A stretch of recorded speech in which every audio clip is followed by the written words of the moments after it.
Shalom Abracha, que Hachem vous protège, vous donne la santé, la joie. On se pose la question. Depuis longtemps, on attend Mashiach. Mashiach n'est pas venu.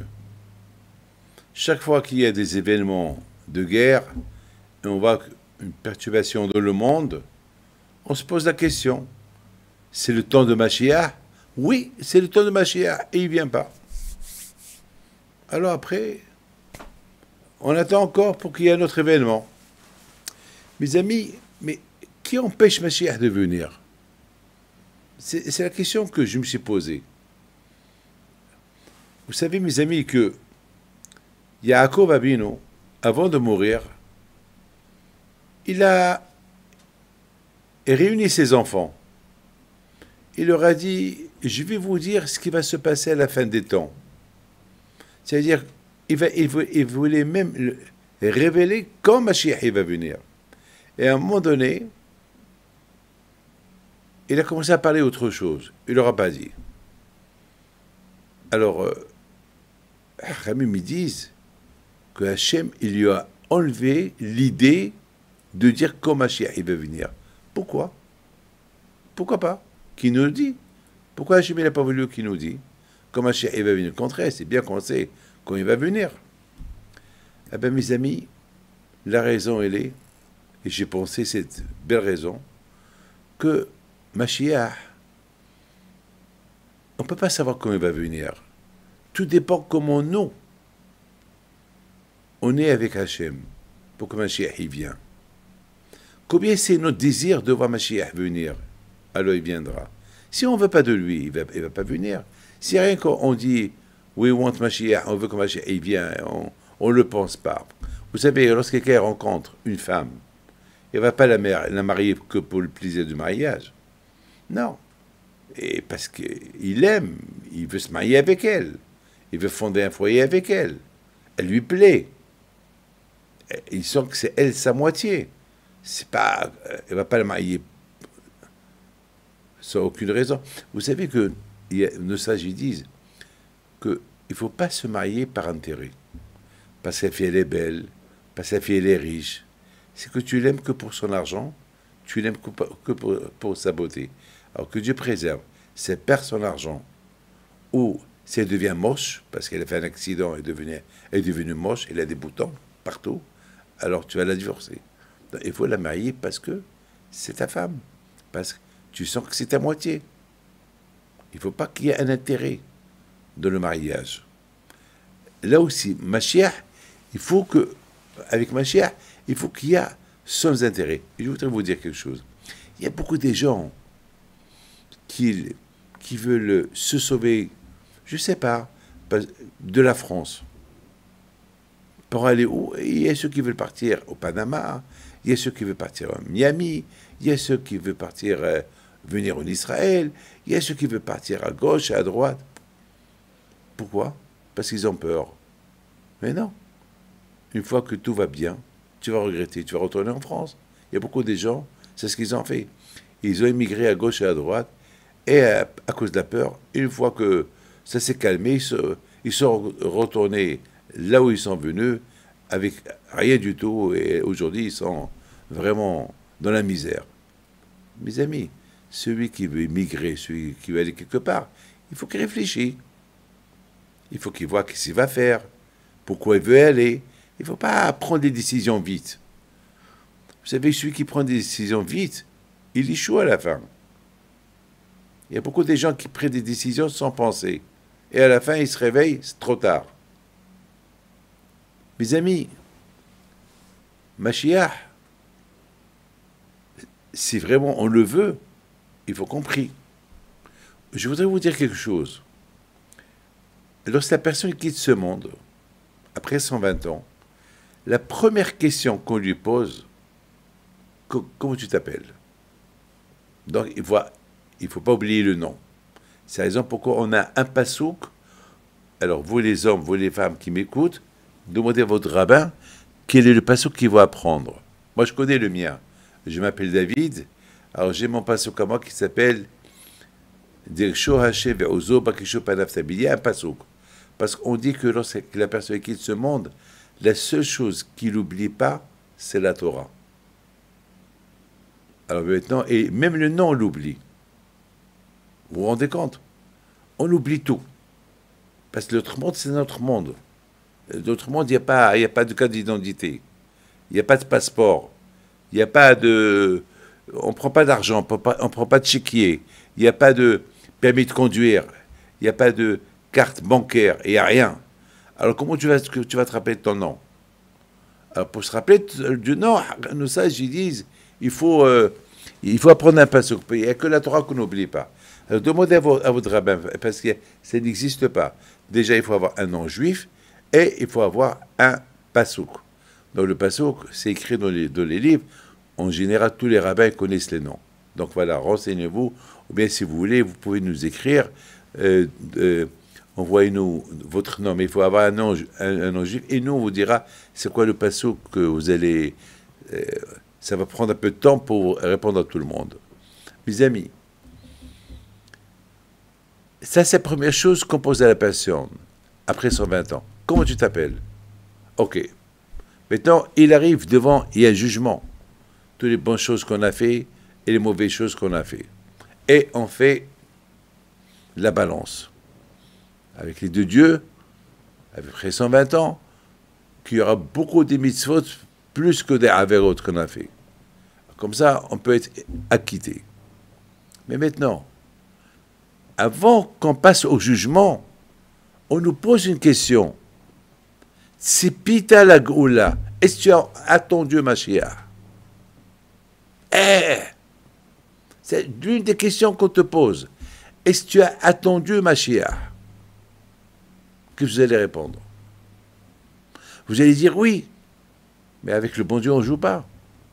Quand je vous dis, c'est tout ce qui se passe dans la tête. Tout est calculé dans le ciel.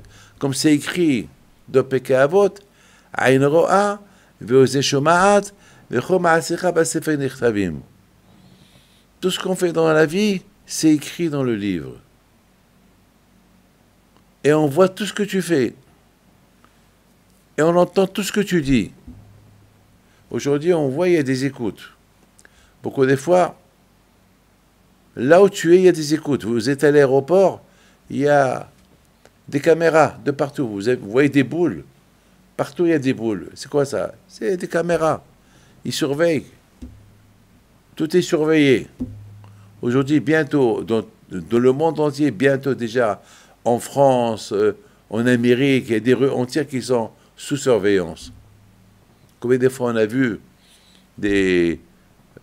comment ça s'appelle, des choses extraordinaires qui arrivent dans les rues et ils ont été filmés. Parce que presque dans chaque immeuble, il y a une télésurveillance et voilà, tout est surveillé. Alors si dans ce monde-là, on est sous surveillance dans ce monde-là, alors vous imaginez, il paraît qu'en Chine, c'est presque toute la Chine, elle est sous surveillance. On sait même ce que tu fais, on sait même ce que tu manges. Pareil, c'est de la folie. Alors, si ici, dans ce monde-là, tout le monde est surveillé, alors imaginez-vous dans l'autre monde. Dans l'autre monde, ils savent tout. Ils savent tout. Alors, première question qu'on te pose, est-ce que tu as attendu Mashiach? Alors, maintenant, je voudrais vous dire c'est quoi attendre. Vous savez, je vous donne une expérience que j'ai eue. Il y a à peu près quelques temps, il y a 3 semaines, j'étais à Los Angeles. Je devais faire la connexion de Mexico, Los Angeles, Tel Aviv, avec El Al. Mexico, Aéro-Mexico jusqu'à Los Angeles, et vous savez que on a fait après la connexion qu'on a fait, on arrive maintenant à la salle, au terminal, on attend l'avion. Le départ, c'est à 2 heures. Et voilà, on attend. 2 heures, 2 heures et demie, 3 heures. Mais ça va. Alors, on se posait qu'est-ce qui se passe. On devait déjà être dans l'avion. L'embarquement, c'était à 1 heure de l'après-midi. Il est 2 heures, il est 3 heures. Alors, on nous dit, il y a un problème technique, il faut attendre. Très bien. Mais ce qui nous a un peu soulagés, c'est qu'on voit l'avion, il est là, on le voit. El Al, il est là, l'avion, il est là. Bon, encore une demi-heure d'attente. À un moment donné, on nous dit, bon, maintenant on peut rentrer. Alors on avance, et on nous dit, arrêtez. Enfin, le tout, ça a duré 2 heures d'attente. Et c'est après 2 heures qu'on est rentré dans l'avion. Mais au moins, on était plus ou moins consolés. Parce que l'avion était là. On sait que tant que l'avion est là, on va décoller. Le problème était s'il n'y aurait pas eu l'avion. S'il n'y a pas d'avion, alors là, c'est vraiment... Et qu'il y a de l'attente, alors ça veut dire que peut-être il n'y aura pas de vol. Mes amis, c'est exactement. Attendre Mashiach, c'est comme que tu es dans une salle d'attente et tu sais que le docteur, il est dans son bureau. Tu sais que dans la grande salle de l'embarquement, il y a l'avion à côté. Alors tu sais qu'il y a... C'est vrai, on ne t'a pas encore appelé, tu n'es pas encore rentré, mais on va t'appeler. L'avion, il est là, le docteur, il est là. Le problème est celui que du tout, il dit simplement, j'attends Mashiach, mais dans sa tête, il n'y a pas d'avion, il n'y a pas de Mashiach. Tout le temps, il se pose la question, et où est Mashiach? Et où est Mashiach? Et pourquoi il n'est pas venu? Et pourquoi il n'est pas venu? Eh oui, toujours on nous dit, va venir, il n'est pas venu. Ça veut dire qu'il ne croit pas. Vous savez qu'est-ce qu'on dit chaque matin? Afal péchit.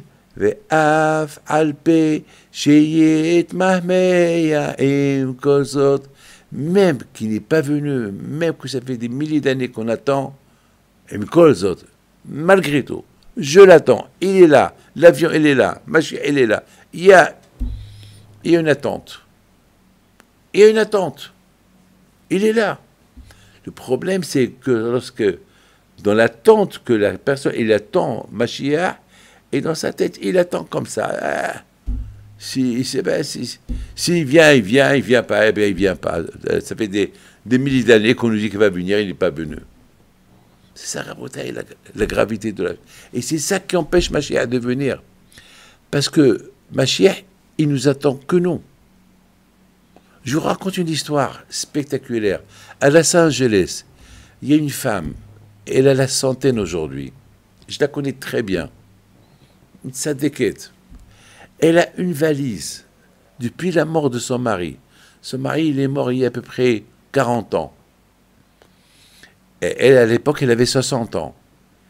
Elle a préparé une valise à côté de la porte.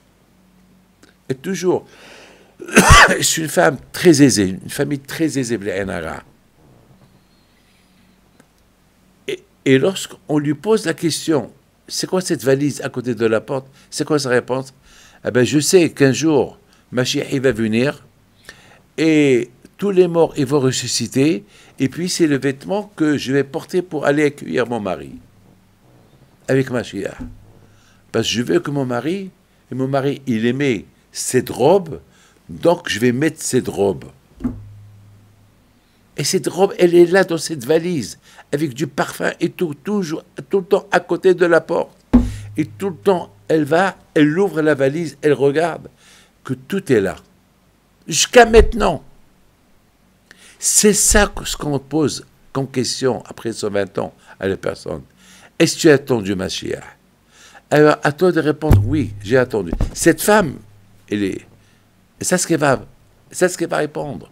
Oui, voilà la valise. Voilà ma valise. Nous, on n'a pas de valise, mais au moins dans la tête. Dans la tête. Il ne faut pas, Hajju Shalom, se désespérer. Allez, ça y est, c'est fini. C'est pas vrai, c'est pas fini. Vous savez, mes amis, quelqu'un que son fils, il est malade. Et je dis, même si les médecins, ils disent, c'est fini pour lui. Est-ce pour les parents, ils vont dire que c'est fini? Jamais. Jamais, toujours, on a l'espoir. Voilà maintenant, à l'instant, je reçois un coup de téléphone d'un monsieur. Son beau-père, il est entre la vie et la mort. très malade. Et qu'est-ce qu'il me demande? Lui et sa femme. Une bracha, mais il est vieux, il est malade. Ils veulent qu'il vive, ils ont l'espoir. Ils veulent qu'il vive. C'est comme ça, c'est normal. Ma mère, lorsque ma mère, le médecin, il a dit, jamais j'oublierai, elle a dit, ben, ce soir, elle va mourir. Moi, je lui ai dit, ce soir, petit, c'est toi qui vas mourir. Il m'a regardé, il était choqué. Mais tout de suite après, il a cru que je rigolais avec lui, je rigolais pas. Donc, de quelle permission il va tuer ma mère? De qui il est pour me dire ce soir elle va mourir ma mère? J'ai dit, tu sais, ce soir ma mère va pas mourir. Et moi ce soir, je vais aller à Paris. Et je reste là-bas une semaine à Paris. Et à mon retour, elle sera toujours vivante. Il a fait un grand sourire. Il m'a dit, eh ben, si elle est vivante, à ton retour, alors là je te donne ce que tu veux. T'es sûr de lui, parce que lui, il voit que la machine. Lui, il voit l'écran devant lui. Et selon l'écran, ma mère, elle va mourir. C'est ce que lui dit. Mais la clé de la mort, elle est entre les mains du bon Dieu. Le bon Dieu, c'est lui qui a la clé de la mort. La clé de la vie, c'est Hachem qui l'a. Et la clé du zivoug, c'est Hachem qui l'a. Et la clé de la parnassa, c'est Hachem qui l'a. Tu vas pas me dire, c'est toi qui l'as. Vous savez, lorsque Élie Nabi, il a fait une bracha à une femme pour qu'elle ait un enfant, et elle a eu l'enfant. Elle a eu l'enfant. Je parle de Elisha, son élève. Et même Élie Nabi, lui aussi, il a ressuscité un mort. Nabi. Et son élève Elisha aussi, il a ressuscité un mort. Et au départ, Hachem, il n'a pas voulu, ils sont morts, Hachem, il n'a pas voulu leur donner la clé. Il a fallu qu'ils ont prié à Hachem, Hachem. Cette femme, elle a fait du hesed. Et je lui ai fait une bracha pour qu'elle ait un enfant. Elle a eu l'enfant il est mort. Elle a fait du hesed avec moi. Chaque fois, elle m'accueille chez elle à la maison. Alors quand je lui ai dit, bon, pour le Hesed, ou Tzedaka Tatsime Mavet, la Tzedaka protège de la mort, voilà, je donne la clé pour ressusciter le mort. Alors, à bout en 2 mots, je suis parti en France. Ma mère, elle est restée vivante jusqu'à mon retour. Elle est restée encore vivante 3 semaines, 1 mois. Le docteur, chaque fois qu'il me voyait à l'hôpital de Ashkelon, il m'évitait. Il ne voulait même pas me parler.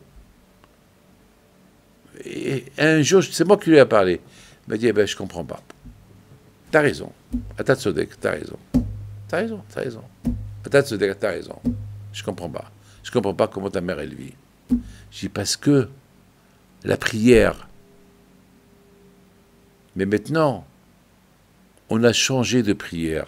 Maintenant, on prie pour ma mère, pour qu'elle ne souffre pas. Ce que Hachem il veut d'elle. Vous voyez, mes amis, que beaucoup de fois, les prières qu'on prie pour les gens malades, il faut toujours prier Hachem. Elle doit être en bonne santé. Alors, sinon, c'est à toi, Hachem. C'est à toi, Hachem. Nous, on doit prier pour la vie. Nous, on doit prier pour la santé. Mais si, malgré tout, elle souffre, il souffre, et on voit que c'est impossible, il faut prier à Kadosh Baruch Hu Hachem. Ce qui est bien pour maman, ce qui est bien pour papa.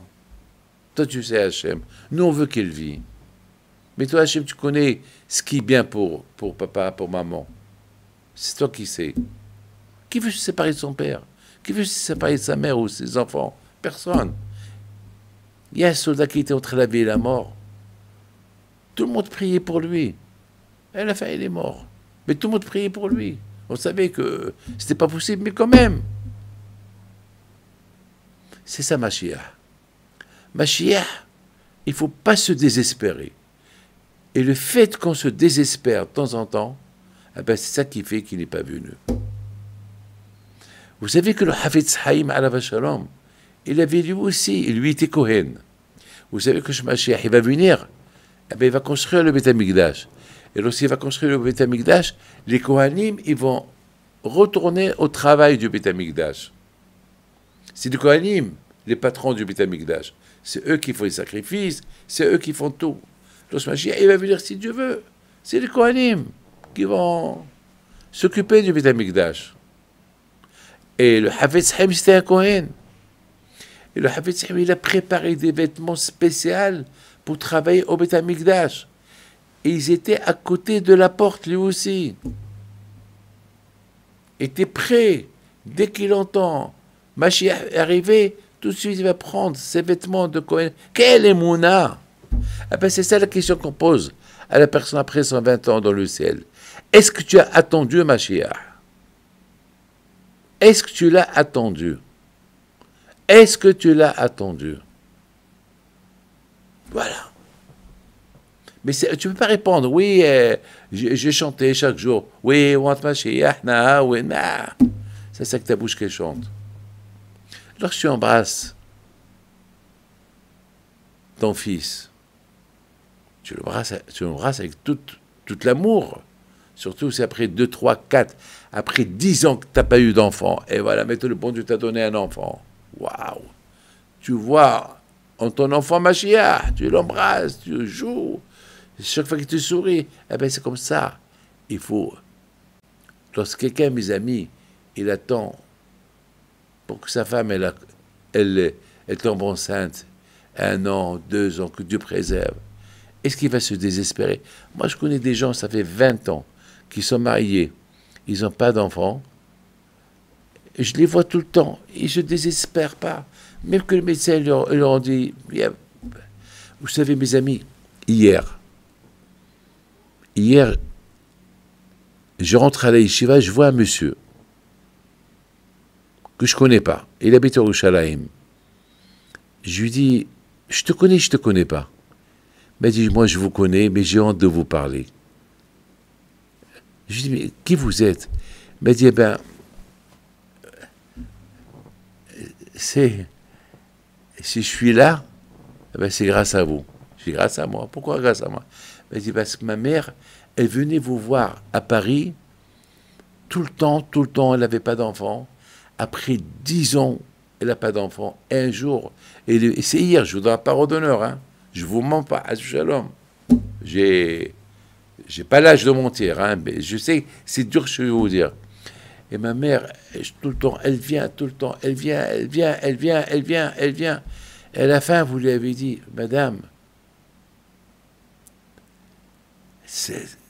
avec cette émouna que tu as, au lieu que tu te désespères, tu as encore la émouna. Elle me dit, on a entendu des miracles avec Rabbi Haim Pinto. Alors, on a la émouna que Be'ezat Hashem, je vais avoir un enfant, 2 enfants, 3 enfants. C'est vrai, ça fait 10 ans que je n'ai pas d'enfant, mais je vais, Be'ezat Hashem. Et puis, je lui dis, répète ce que tu as dit. Ben, si Dieu veut, je vais avoir un enfant, 2 enfants, 3 enfants. Eh ben, j'ai rigolé. Je lui dis, eh ben, ça veut dire tripler. Il me dit, ah, alors là, ce sera le miracle du siècle. Il m'a dit hier, la même année, elle est tombée enceinte et lui, il fait partie des triplés. Quand vous comprenez, hier, je l'ai entendu. Aujourd'hui, le monsieur, il a 22, 23 ans. Mais pour vous dire, il peut avoir. C'est ça, Mashiach, c'est pas il faut le vouloir. Pour qu'il vienne, il faut le voir. Et c'est la raison pour laquelle il n'est pas venu, parce que on n'a pas montré qu'on veut vraiment de lui. Alors, je vous raconte une histoire. Il y avait une fois Rabbi Shua ben Levi. Il rencontre Eliyahu Navi. Ça, c'est la Gemara qui la raconte. Il dit à Eliyahu Navi, j'ai envie de voir Mashiach. Il lui pose une question. Il lui dit, quelle question? J'ai envie de poser une question, quand est-ce qu'il va venir? Alors Eliyahu Navi lui dit, alors va lui demander, mais je ne sais pas où est-ce qu'il est. Alors il est dans tel et tel endroit, il est lépreux. Il a la lèpre. Donc, il est parti chez lui. Il a pris l'indication où il se trouve. Il a prié. Il arrive à un endroit où il y avait des lépreux. Et parmi eux, il voit un que vraiment était très lépreux. Il va vers lui. Il lui dit, vous êtes Mashiach? Il lui dit, oui. Quand tu vas venir libérer les Juifs? Ça fait longtemps qu'on t'attend. Le Beth Amikdash a été détruit. On nous a dit que tu viens pour nous libérer quand? Il lui dit, ah ben oui, Hayom, aujourd'hui. Aujourd'hui? Waouh! Quelle joie! Abishua ben Levi, il retourne chez lui, il était heureux, il se prépare. Sa femme, il dit à sa femme, Mashiach, il vient aujourd'hui. Et il a fait des affiches partout. Il a fait courir le bruit. Mashiach, il arrive aujourd'hui. Mashiach, il arrive aujourd'hui. Mashiach, il arrive aujourd'hui. Mashiach, il n'est pas venu. Un jour, 2 jours, 3 jours. Un jour, il rencontre.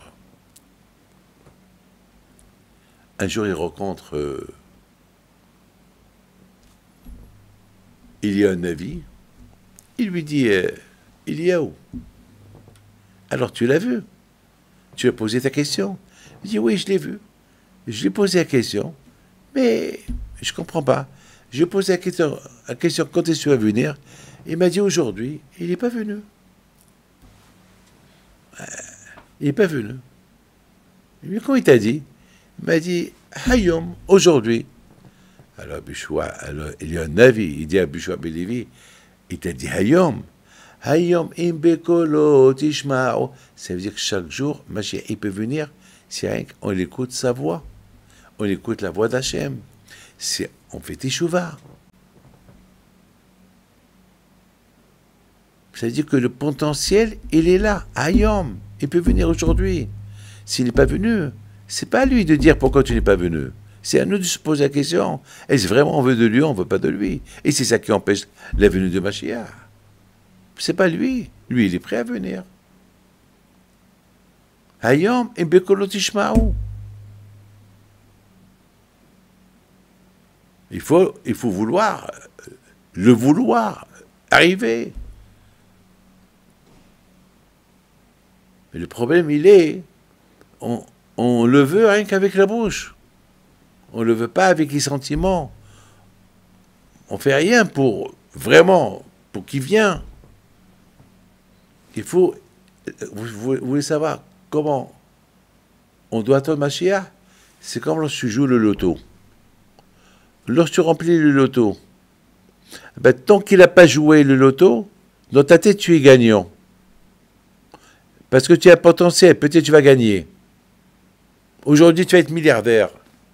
Aujourd'hui, en France, il y a le loto en France, aujourd'hui, c'est presque 200 millions d'euros. Waouh, waouh, waouh. C'est énorme, la cagnotte, c'est la cagnotte, 200 millions d'euros. C'est énorme. Énorme.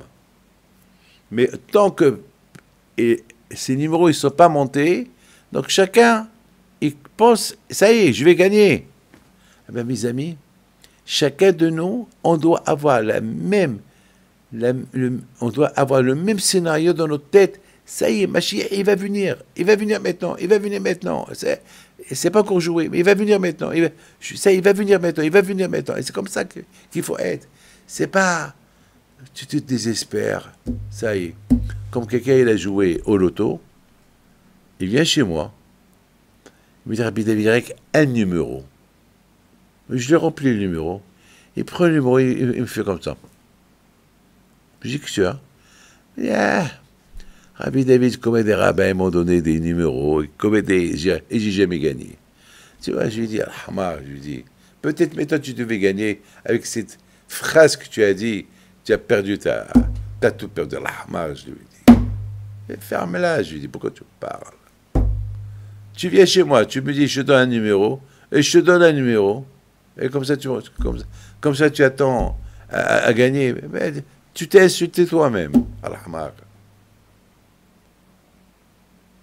Tu joues au loto, mes amis, avant, je jouais moi aussi au loto. Bon, j'ai arrêté. Pourquoi j'ai arrêté? J'ai dit, et je vous donne la parole d'honneur, je jouais avant pour être riche, pour gagner de l'argent. pour faire des yeshivot, etc., etc., etc. Mais alors j'ai vu que j'ai pas gagné. Parfois, j'ai gagné, que récupérer mon argent du loto. J'ai dit, bon, le bon Dieu ne veut pas que je suis riche. Il ne veut pas que je construise les yeshivot avec l'argent du loto. Il veut que je travaille et je ramasse moi-même l'argent pour... c'est tout. Et c'est comme ça. Mais je me rappelle très très bien, chaque fois que je jouais, dans ma tête, j'étais gagnant. Dans ma tête, j'étais gagnant. Et j'ai rêvé, et je vais faire, et je vais me marier, et je vais acheter une villa, et je vais acheter une belle voiture, et je vais avoir une Volvo, et je vais avoir ça, et je vais avoir ça, et je vais avoir des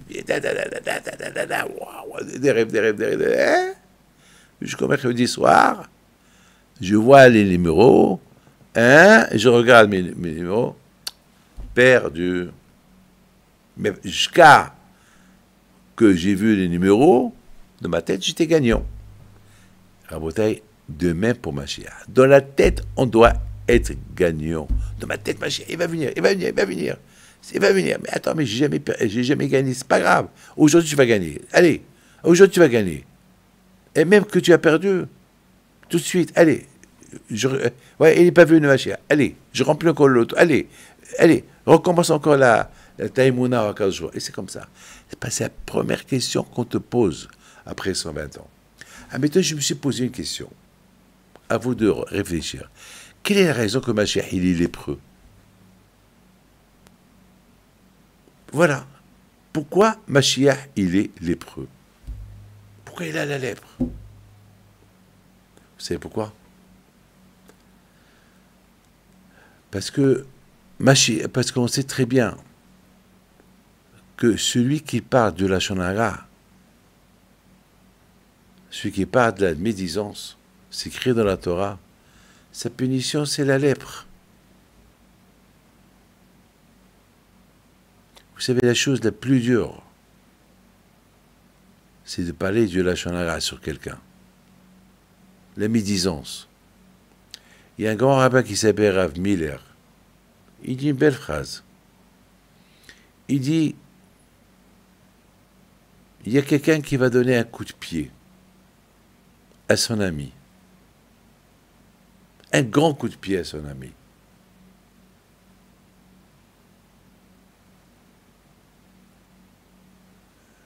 Ou il y a quelqu'un qui va parler du lashon hara sur son ami. C'est quoi le plus grave?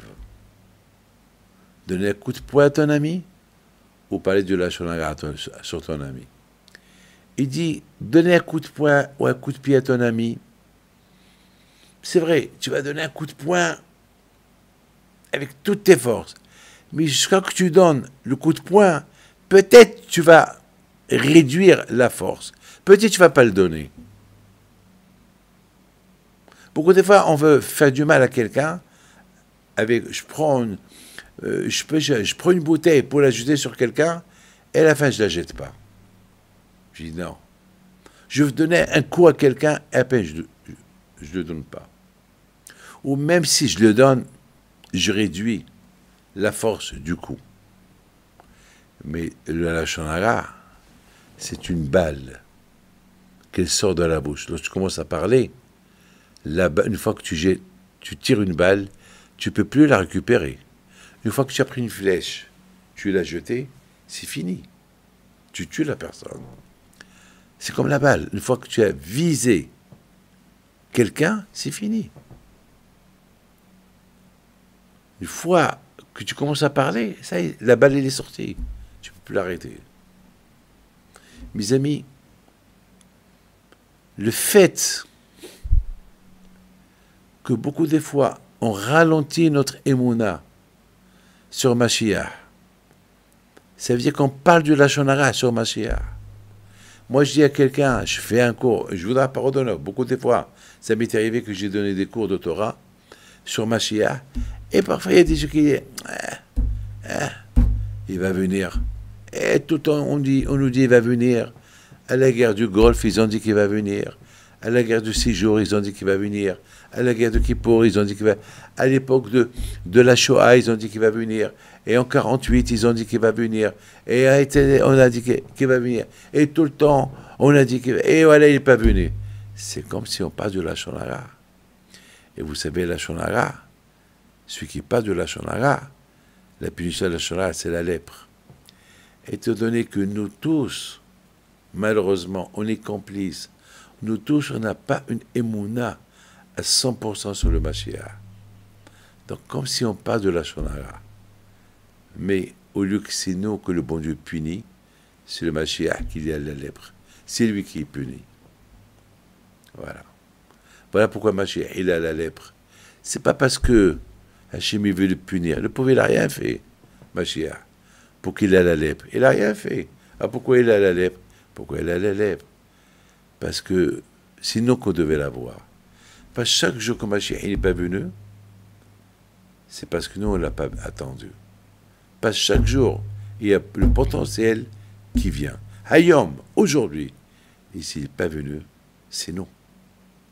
Parce que c'est notre émouna. C'est nous qu'on réduit notre émouna sur Mashiach. À la venue de Mashiach. C'est nous qu'on hésite. C'est nous qu'on a des doutes. Et c'est ça qui fait que jusqu'à maintenant, il n'est pas venu. Mes amis, la venue de Mashiach, il dépend en nous. C'est à nous, si Dieu veut, de décider si Mashiach il veut venir ou pas. Parce que Yaakov a venu, il a voulu dévoiler le secret. Mais Akadosh Baruch Hu a dit, Yaakov, c'est facile. Tu dévoiles le secret, mais si tes enfants, ils n'ont pas assez de émouna, alors il va y avoir un problème. Il va y avoir un problème. Il va te prendre pour un menteur. Alors c'est mieux de rien dire, et c'est tout dépend d'eux. Sinon, on est capable, on l'amène. Que Hachem vous protège, et vous donne la santé, et si Dieu veut qu'il y aura de bonnes nouvelles, Be'ezat Hashem, Bisrout, Rabbi Haïm Pinto, Amen, Kiratzon, et sachez qu'on va pèleriner Rabbi Haïm Pinto à la Shalom très bientôt, et que son écoute soit avec vous, Amen, Kiratzon.